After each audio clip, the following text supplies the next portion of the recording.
La sociedad está a punto de dar un cheque en blanco a alguien que resuelva este quilombo.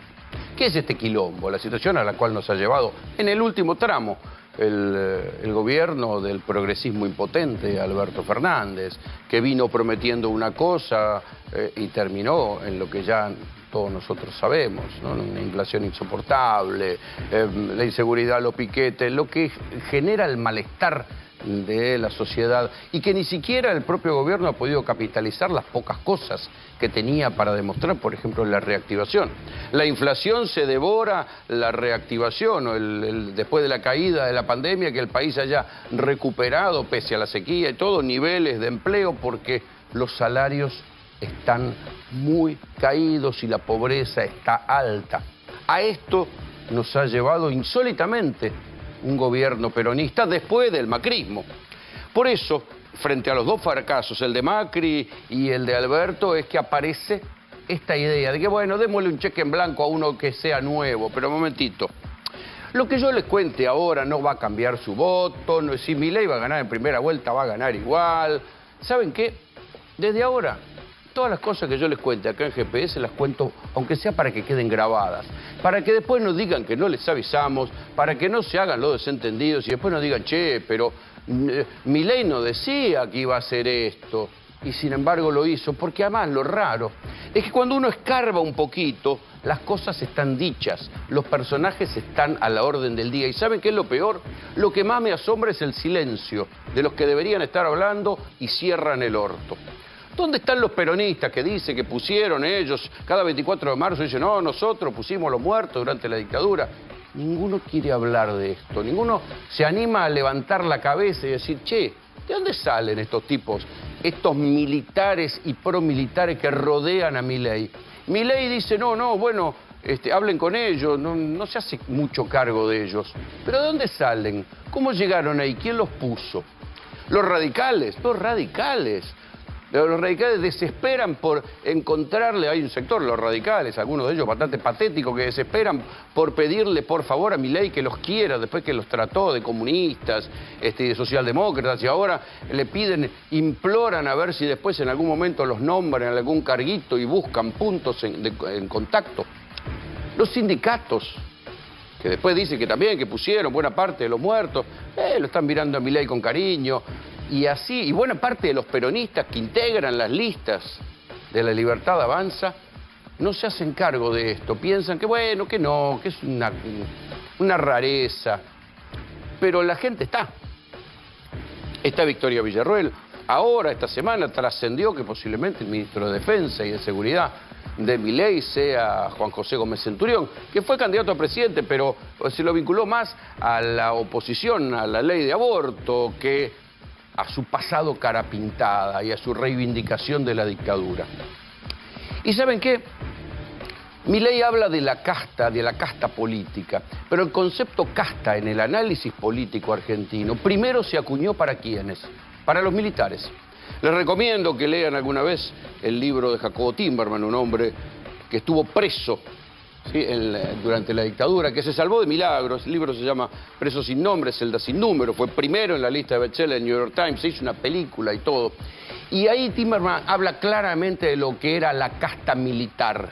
Tipos que vivían, desde que entraban al colegio militar, vivían rodeados en sus cuarteles, no tenían casi contacto con la población, y así se iban recomendando unos a otros y manejaron el Estado durante buena parte del siglo XX a través de golpes militares, porque nadie los elegía. Esos fueron la primera casta. Claro, hoy por hoy, 40 años después de democracia, con las cosas que todos padecemos, con la inflación, con la estupidez del barroquismo judicial disfrazado de zafaronismo que suelta a los delincuentes con cualquier pretexto, lo que todos vivimos, nos hemos olvidado del concepto original de casta política en la Argentina, que era ese, el de la casta militar. Pero ¿por qué les hablo de Victoria Villarruel? Uno dice, bueno, está bien, Victoria Villarruel es hija y sobrina de militares que tuvieron algún grado de participación en los años 70 durante la represión. Ustedes escuchaban por ahí, bueno, el padre estuvo en el operativo Independencia en Tucumán, después se hizo famoso porque no quiso jurar sobre la Constitución, lo terminaron echando, no se le probó nunca nada. Al tío, cuando lo acusaron de haber participado en el centro clandestino del Vesubio, pero cuando lo iban a procesar no estaba en condiciones de responder. Pero los hijos no tienen por qué cargar el karma de lo que hayan hecho sus viejos. Vamos a centrarnos en la figura de Victoria Villarruel, porque pareciera que nació de un repollo y que el discurso de hoy de Victoria Villarruel, hubo víctimas del terrorismo, que es verdad, hubo víctimas de la guerrilla, hubo víctimas del ERP, hubo víctimas de los montoneros, pero una de las bases del pacto democrático de estos 40 años de democracia es justamente que no hubo dos demonios, sino que lo que hubo fue una cacería. No hubo una guerra civil, sino una represión.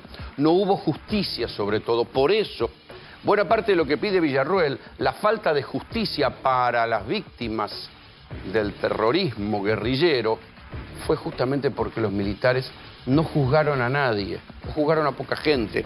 No hubo jueces, fiscales, poder contraponer pruebas. No, lo que hubo fue algo que estadísticamente no se dio en ninguna guerra. La mayoría de los muertos desaparecieron y los otros no murieron disparando, sino que murieron por tiros por la espalda. Eso sin contar estas pelotudeces, detalles menores, secuestrar niños, violar embarazadas, todas esas cosas que hizo la dictadura. Entonces, mañana a las 16:30 está convocado en la legislatura un acto de Victoria Villarruel y La Libertad Avanza para reivindicar supuestamente los derechos de las víctimas del terrorismo montonero y del ERP.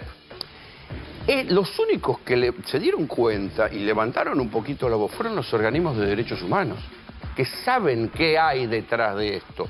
¿Alguien se dio cuenta que esta mujer va a estar en la línea de sucesión presidencial y si Milei gana la presidencia, ella va a ser presidenta? Y no solo Milei, ya dijo acá que va a ser la que va a reivindicar o que va a tener a su cargo las áreas de seguridad, justicia, defensa, con la pequeña paradoja de siempre, ¿no? Para todo lo que sea, todo lo otro en el Estado va a haber recorte con motosierra. Para los militares va a haber un aumento seguramente de presupuesto y de sueldo, porque está su corazoncito. Y todo esto, además, fíjense lo que es el engaño, e insisto, esto no va a cambiar nada, posiblemente Milei gane porque la sociedad está dispuesta a dar un cheque en blanco, ya está.